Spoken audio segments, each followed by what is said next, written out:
첫 번째는 그냥 일반적인 상속의 필요성, 그 다음에 우리가 잘 알고 있는 유언장에 좀 기본적으로 조금 디테일하게 아셔야 될 부분, 놓치지 말아야 될 부분, 그 다음에 유언장과 비교해서 신탁이라는 제도, 우리 생활에 어떻게 좀 접목될 수 있는지 이런 정도를 첫 강의로 좀 하고요.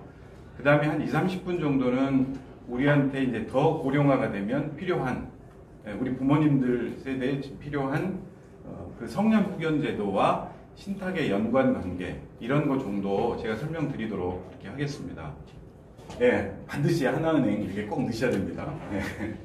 제가 이제 업무 경력을 조금 말씀을 드리면, 저는 이제 은행에 이제 들어온 지 만 25년 정도 됐고요. 주로 이제 업무가 이제 부동산 업무를 좀 했습니다. 그러니까 2012년도에 이런 신탁 상속이라는 책을 썼고요. 이제 장관상도 받았는데, 제가 이제 법무부 장관상을 받은 이유는 신탁이 법무부 소관입니다. 법무부. 네, 법무부.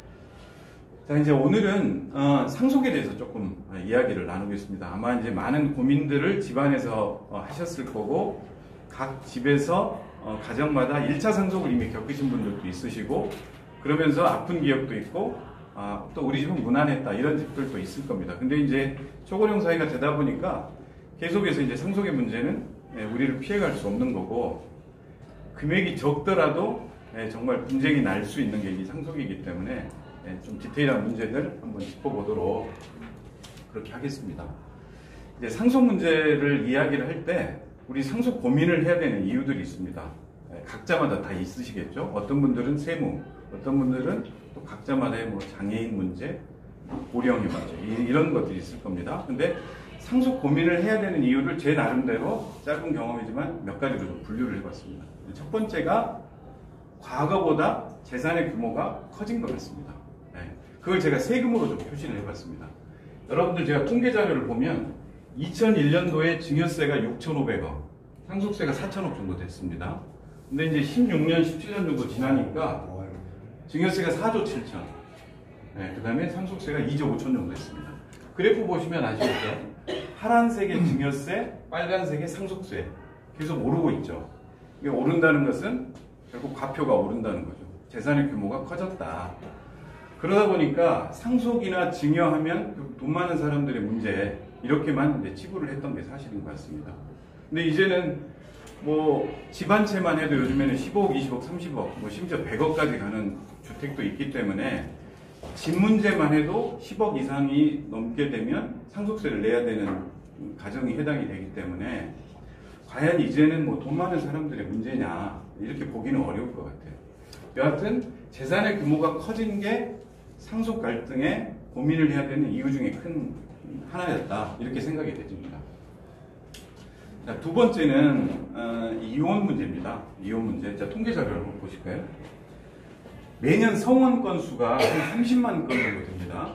근데 이제 2018년 돼서 혼인 건수가 26만 건으로 줄어요. 이제 성원 건수는 2015년도를 기점으로 해서 많이 줄어갑니다. 물론 이혼도 줄었죠. 자, 보시면 이혼도 매년 10만 건 정도 일어나고 있습니다. 자, 그런데 저는 이제 이 업무를 하면서요, 이 성원 건수가 통계 자료가 다 초원인 줄 알았거든요.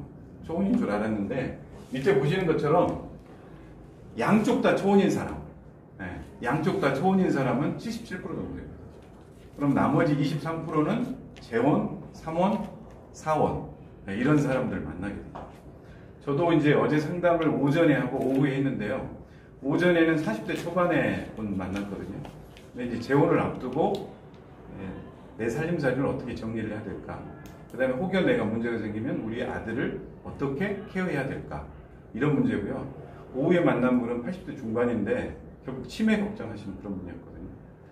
근데 이제 이 이혼 재혼의 문제가 가정의 문제를 굉장히 복잡하게 합니다. 그래서 어떤 나이 드신 분들은 과거에 그냥 남편하고 재혼을 했는데 그 자녀들이 상속인처럼 가족관계부에 올라있지만 지금은 파양해야 되겠다, 뭐 이런 소송을 하시는 분들도 봐요. 그래서 가정관계를 굉장히 복잡하게 하는, 저는 교란시키는 요인 중에 하나가 앞으로 이혼의 문제가 될 거다, 이렇게 생각이 듭니다. 자, 그 다음에 이제 상속 고민해야 되는 게 당연히 고령화죠. 뭐 고령화 문제는 더 저보다 잘 느끼고 계시겠지만, 이제 제가 일본하고 좀 비교를 해보고 싶습니다. 제가 왜 일본하고 비교를 했냐면, 제가 이 업무를 하면서 많은 전문가분들이 그런 이야기를 합니다. 고령화가 진행되면 진행될수록 상속 준비를 해야 된다. 이렇게 이야기를 합니다. 그런데 사실 제가 만나는 대부분의 어르신들이 80세, 90세 어르신들인데, 결국 어르신들이 오래오래 사시다 보니까 결국 그 머릿속으로는 느끼지만 우리 마음속으로는 사실 피부에 와닿지가 않죠.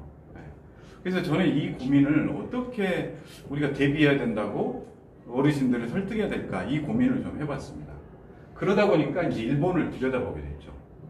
근데 일본은 우리나라와 같은 현재의 고령화 상태가 94년도에 이미 이제 접어들었죠.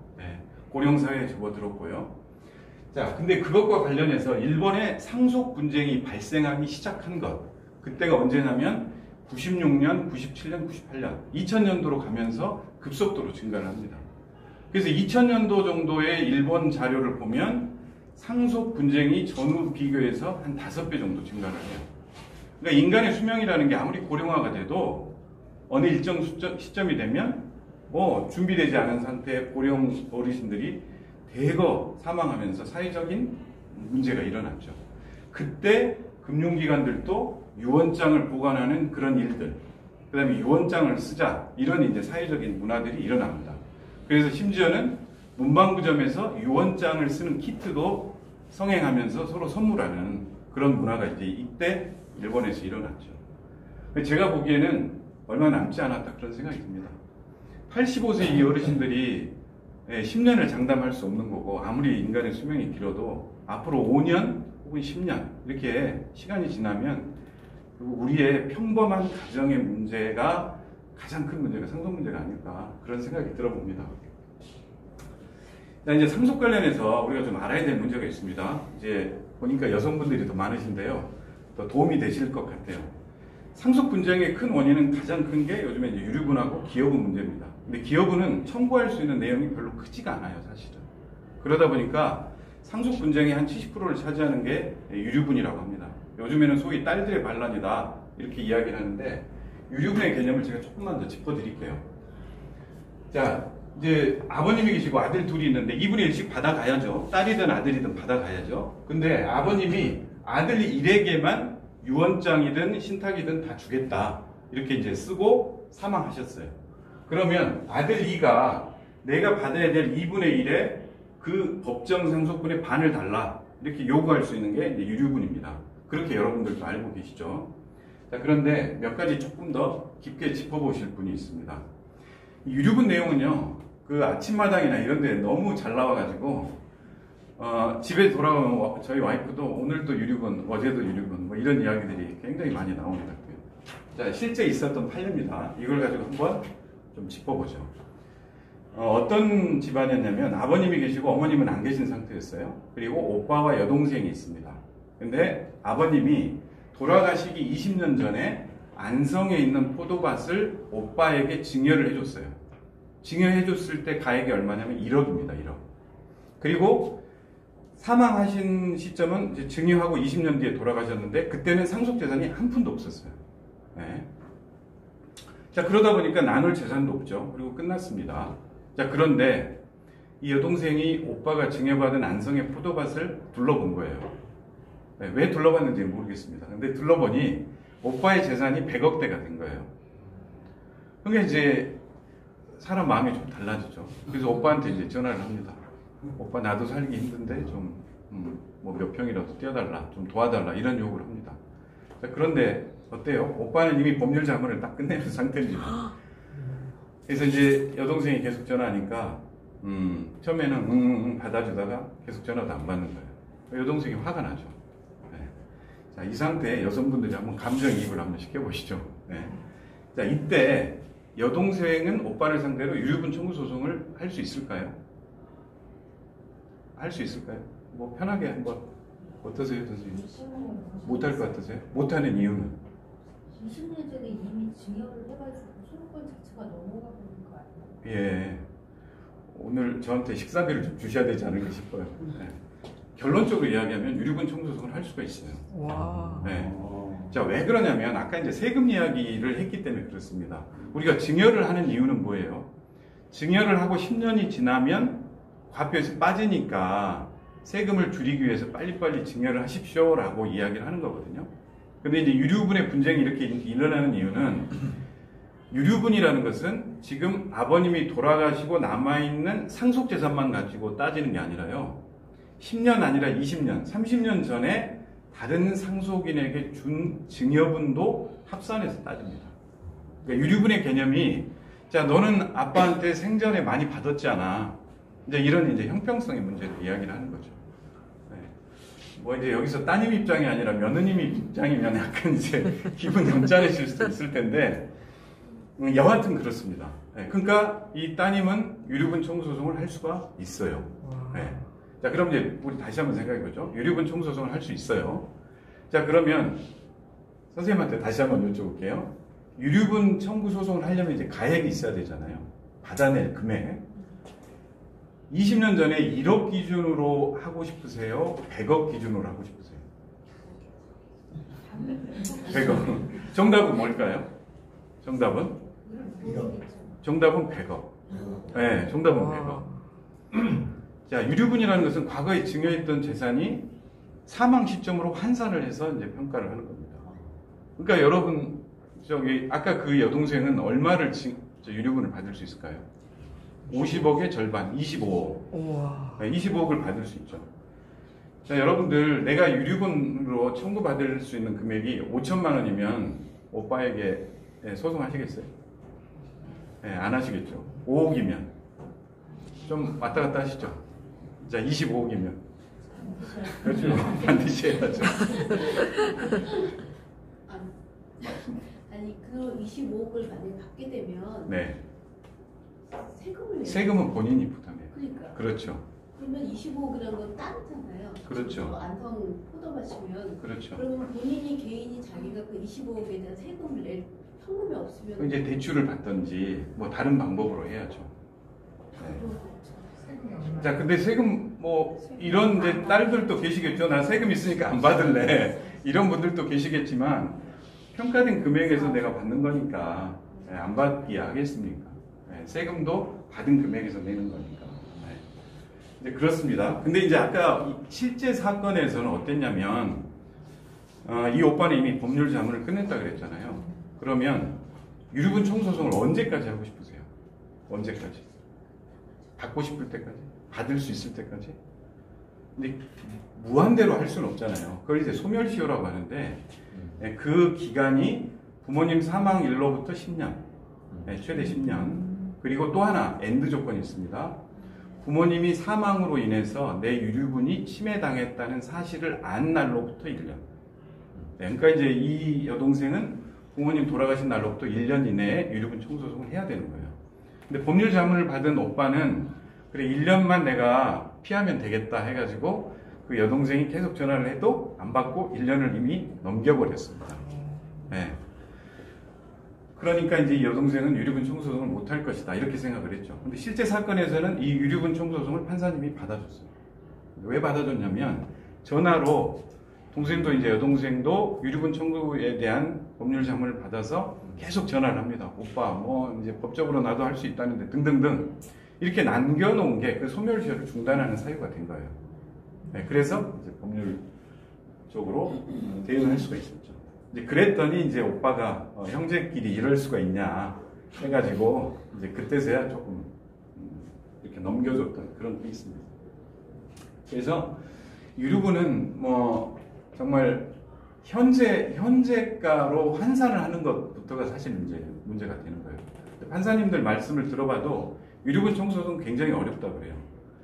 왜냐하면 부동산을 받은 상태에서 나중에 한 10년 뒤에 가격이 올랐을 때 팔아버릴 수도 있잖아요. 그러면 현금 재산은 또 어떻게 평가를 해야 되느냐. 이런 굉장히 오랜 시간에 걸쳐서 발생된 문제이기 때문에 일반적인 민형사 사건보다 굉장히 어렵다고 합니다. 시세도 막 달라질 수 있잖아요. 그렇죠. 네. 이쪽은 많이 올랐는데 이쪽은 안 올랐는데. 그렇죠. 근데 이제 그 기준은 있습니다. 이제 판례로 그때 당시에 환가된 금액을 기준으로 물가 상승률 그 시점은 또 언제까지냐 이런 이제 판례는 있지만 다양한 재산의 변화가 있기 때문에 정말 어려운 것 같긴 합니다. 자, 이제 국가별로 이렇게 준비하는 걸 좀 봐봤습니다. 이제 일본, 고령화가 심화된 일본을 보니까 25%를 넘지 않는 것 같고요. 미국이나 일본은 신탁제도가, 영국 같은 데는 신탁제도 때문에 한 60% 가까이 준비를 하는 것 같습니다. 제가 이제 어르신들 대상으로 고객 설명을 해도 유언장 쓰셨냐 한번 여쭤보는데 5%를 넘지 않는 것 같아요. 혹시 여기 계신 분 중에 유언장 써놓으신 분 계세요? 며칠 전에 비가 많이 올 때 이렇게 네. 네, 이렇게 조용히 혼자서 하신 분 많지 않습니다. 그러니까 유언장 자체가 심리적으로 나한테 굉장히 부담이 되고 또 어떤 분들은 내가 재산이 없어서 그렇다 이러는데요. 일본의 판례를 보면 그 통계 자료를 보면 그 일본의 상속 분쟁의 대부분이 5천만 엔 이하입니다. 5천만 엔 이하. 우리나라 돈으로 5억이거든요. 그러니까 배우자가 없어도 내가 5억까지 가지고 있으면 상속세도 내지 않습니다. 근데 일본의 상속 분쟁의 약 69%, 70% 가까운 비율이 5천만 엔 이하입니다. 그러니까 사람이라는 게 1,000만 원 때문에도 싸우는 거죠. 왜 그러냐고 이렇게 법원 관계자들 말씀을 물어보면요. 부부가 이혼하는 것보다 자식들끼리, 이 상속인들끼리 싸우는 게 훨씬 더 치열하대요. 왜냐하면 생각 자체가 그런 거죠. 부모가 돌아가시면 n분의 1을 반드시 그 n분의 1은 내 몫이야. 이렇게 생각했는데 다른 사람이 많이 가져가면 내 몫이 뺏긴다고 이렇게 생각을 한다고 그럽니다. 심리적으로 사람이. 근데 이제 이혼재산 그 재산분할 소송은 내가 기여를 했다라고 청구를 하고 주장을 해야 되니까 좀 관점이 다르다고 해요. 그래서 하여튼 상속 문제는 갈수록 좀 쉽지 않아질 것 같다 이런 생각이 듭니다. 상속을 준비하는 이유들이 여러 가지가 있습니다. 가장 먼저 중요했던 게 이제 절세였죠. 네, 그래서 남의 이야기였습니다. 그런데 점점점 이유들이 달라집니다. 네, 배우자 문제, 그 다음에 집안에 장애인이 있다면 내 장애인 자녀를 어떻게 케어해 줘야 되나. 또 하나는 고령자가 됨으로써 후견 문제는 어떻게 해야 될까. 신격구 회장님처럼 재산관리나 후견 관리를 어떻게 해야 되나. 그 다음에 지금이라도 진짜 갑자기 내가 사망하면 남은 미성년 자녀를 위해서는 어떻게 해줘야 되나. 이제 여러 가지 문제들이 있습니다. 과거에 우리가 썼던 플랜은 증여, 유언장 뭐 이런 것들이었습니다. 그런데 뒤에서 제가 설명드릴 이 가정의 복잡한 문제를 해결할 2% 부족한 부분을 채워줄 게 신탁제도입니다. 신탁제도. 제가 신탁을 설명드리기 전에 우리가 이제 유언장에서 조금 더 알아야 될 부분들 제가 먼저 설명을 좀 드리도록 하겠습니다. 자, 제가 이제 한 뭐 10몇 년 동안 이렇게 하다 보니까 유언장을 필요로 하는 분들 유형을 좀 분류를 해봤어요. 근데 요즘에 이제 많이 하는 분들이 뭐냐면요. 5번에 보시면 내연 관계에 있는 사람에게 재산을 주고 싶을 겁니다. 제가 이제 표현을 좀 우스꽝스럽게 했을지 모르겠는데요. 사별하고 재혼해야 되잖아요. 제가 그 이야기를 드리고 싶은 거예요. 사별했는데 자녀들이 반대해서 법적 배우자로 같이 못 있는 분들도 꽤 계세요. 그렇죠? 자, 그분한테 이제 챙겨드려야 되는데 챙겨줄 방법이 없습니다. 내가 아무런 조치를 해놓지 않으면 그분한테 줄 방법이 없는 거죠.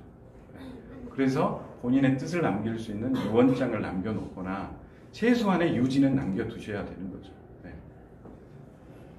자, 이렇습니다. 그 다음에 또 제가 많이 만나는 분 중에 자녀가 없어 상속인 고민을 하는 분들이 있습니다. 이제 많이 제가 이제 방문을 하는 데가 시니어타운이거든요. 제일 그래도 초부유층이 사시는 데가 건대 클래식 500이고요. 그 다음에 노블카운티, 영통의 유당마을, 또 성당에 사는 뭐 마리스텔라 뭐 이런 데들이 있는데 거기 들어가신 분들이 이제 남편 먼저 사별하고 혼자 계신 분들이 많거든요. 그러다 보면 상속인이 자녀가 아니라 형제 자매나 조카가 됩니다. 그럼 심지어 상속인들이 15명, 16명이 돼요. 그럼 그런 분들의 재산이 애써 모았는데 나중에는 어떻게 될까? 그냥 아무런 뜻 없이 가버리면 재산이 진짜 좀 표현이 그렇지만 하여튼 의미 없이 써져 버리죠. 네, 공탁이 돼야 되고 해외에 있는 조카들이 와서 공탁된 자금 찾아가 버리고 끝나는 거죠. 그래서 정말 뜻있게 쓰려면 본인의 뜻을 남겨놔야 되겠다 그런 생각이 듭니다. 자, 유언장으로요 쓸 수 있는 게 뭐 유언장으로 유지를 남겨놓을 수도 있습니다. 그냥 나 죽거든 뭐 이렇게 해봐라. 이제 저희 이제 은행에서도요 그 입관 체험을 가보거든요. 그러면 이제 꼭 입관 체험할 때 여기 해보신 분들도 계시겠지만 입관 체험하면 꼭 12시 넘어서 이렇게 다 모이라 그러잖아요. 불 다 꺼놓고 유언장 쓰는 게 있습니다. 이제 촛불 딱 켜놓고 유언장을 쓰는데 뭐 나 죽거든 물 떠놓고 뭐 이렇게 해라. 이건 이제 유지예요, 유지. 네, 정말 유지입니다. 우리 법적에서 정해놓은 법에서 딱 정해놓은 유언장의 효력은 여기 보시는 것처럼 9가지가 해당이 됩니다. 제가 이걸 다 설명드릴 것은 아니고요. 자, 여기서 조금 알아두실 게 뭐냐면 우리가 유언장 쓴다 그러면 재산에 대해서만 생각을 하는데 재산에 대한 문제가 아니라 재단법인 설립, 친생부인, 유증, 인지 뭐 이런 것들도 있습니다. 네. 그러니까 A라는 자녀는 내 자녀가 아니야. 네, 친생부인도 할 수 있습니다. 또 B라는 애는 혼외자로 내 자식이야. 이렇게도 할 수 있습니다. 자, 그런데 이제 중요하게 요즘에 생각해야 될 게요. 후견인 지정입니다. 후견인. 어떤 경우냐면 많이 상담을 하는 이유가 최진실, 조성민 한번 생각을 해보죠. 이혼을 했어요. 이혼 가정이 워낙 많으니까 이혼을 했는데 되게 아이의 양육권자하고 친권자는 누구냐면 엄마로 지정이 됩니다. 근데 아이를 키우던 엄마가 이제 병이 걸려요. 중병이 걸려요. 그러면 이분 입장에서는 재혼한 남편의 친권을 인정하기 어렵죠. 내가 죽어버리고 나면 아이가 결국 재혼한 아빠에게 가서 살아야 되는데 그걸 이제 맡기고 싶지 않은 거죠. 그럴 때는 어떻게 하냐면 유언장의 후견인으로 내 여동생, 언니 이런 사람을 지정을 할 수가 있습니다. 제3자에도 상관이 없습니다. 그러면 친권자가 있다 하더라도 법에서는 먼저 아이의 복리를 위해서 후견인을 인정을 해줄 수가 있습니다. 물론 친권자인 아빠가 재혼했다 그래서 아빠 부모 자식 관계가 아닌 건 아니잖아요. 그래서 그 아빠도 이 권리를 갖고 다툴 수는 있습니다. 그러나 엄마 입장에서는 이 후견인을 지정을 해놓고 본인의 자녀를 위한 어떤 복리제도를 생각해 볼 수가 있죠. 그래서 저희가 이제 그런 분들한테는 유언장으로 후견인을 여동생으로 지정해 놓으시고 재산은 신탁하라 이렇게들 많이 합니다. 왜냐하면 그 여동생이나 친족도 사실 재산에 대해서 함부로 손을 댈 수 있다. 그런 문제를 신탁으로 맡겨서 두 가지 기능을 분리해 놓으십시오. 제가 이제 그렇게들 많이 권유합니다. 이런 걸 조금 아시면 좋을 것 같고요. 뭐 방식은 너무 잘 아실 겁니다. 다 찾아보면 있는데 뭐 공증, 자필, 녹음, 비밀, 구수 이런 거 다 기본적으로 있고요. 제가 여기서 공증하고 자필 증서에서 우리가 조금 알아야 될 것 제가 설명을 드릴게요. 자, 공증을 하게 되면 공증인가 받는 법무법인에 가서 여러분이 유언장 쓰시면 됩니다. 자, 증인도 둘 데리고 가면 돼요. 2명 이상 데리고 가면 됩니다. 양식이 이래요. 그래서 유언 집행자를 누구로 한다 이것도 해놓고요. 증인 누구누구 이렇게 다 인적사항을 공증인이 다 이제 안내를 해줄 겁니다. 네, 이렇게 이제 쭉 하게 됩니다. 뭐 여기에 대해서는 뭐 굳이 이제 보실 필요는 없고요. 공증을 할 때 이제 이런 좋은 제도가 있는데 사실 공증을 할 때 사실 고민이 되는 여러 가지가 있습니다. 하나는 일단 심리적 부담감이 있죠. 내가 유언장을 써야 된다. 이런 문제도 있고요. 그 다음에 증인을 데리고 가야 됩니다. 제가 이제 말씀드리고 하는 게 증인. 누구를 증인으로 데리고 가야 되냐. 내 친구를 데리고 갔는데 또 하나 문제는 그 친구 앞에서 내 유언장의 내용을 다 구술하고 적어야죠. 우리 큰아들은 나한테 불효했으니 나 둘째에게 다 줄 거야. 이런 이야기를 또 해야 되는 거죠. 내밀한 이야기를. 그런 심리적 부담도 있지만 과연 형식적으로 증인을 누구로 좀 세워야 되나. 이건 조금 아셔야 될 필요가 있어요. 자, 우리 민법에는 증인이 될 수 없는 사람을 정해놓고 있습니다. 누구냐면 위에 보시는 것처럼 유언하는 사람의 상속인, 네, 그리고 수중자, 또 그 사람들의 배우자, 또는 직계 혈족은 증인이 될 수 없다. 그래서 그냥 우리 아들, 상속받을 아들 데리고 가서 증인 쓰면 되지 않느냐.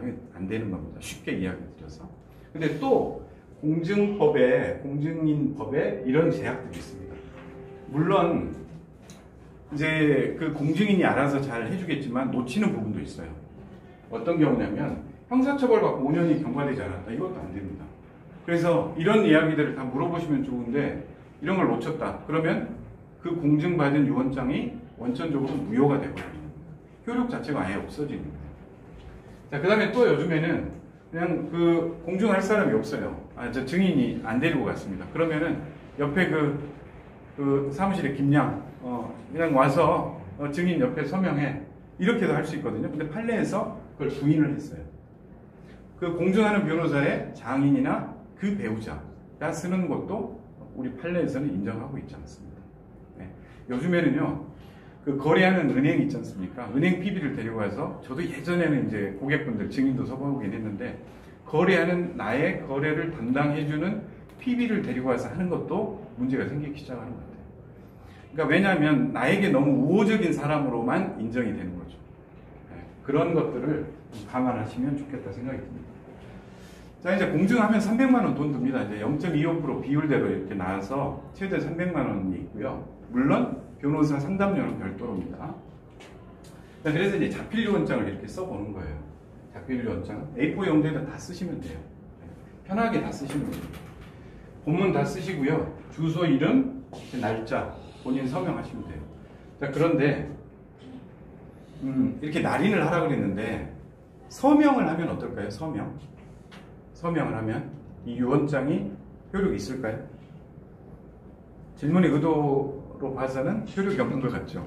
네, 서명하면 효력이 없습니다. 자, 그러면 이 도장은 인감도장이어야만 할까요?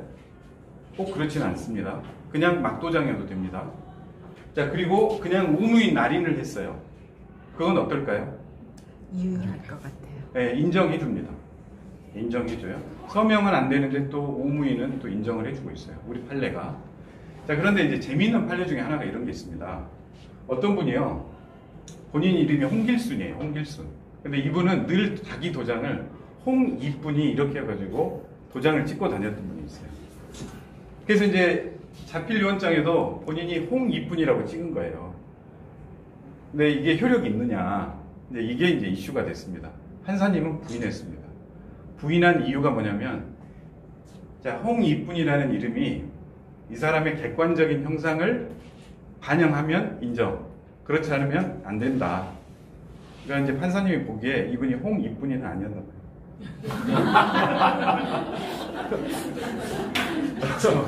본인만 이쁜이지 당신은 홍길순이다. 네, 판시의 근거가 그렇습니다. 네, 근데 이런 경우도 있었죠.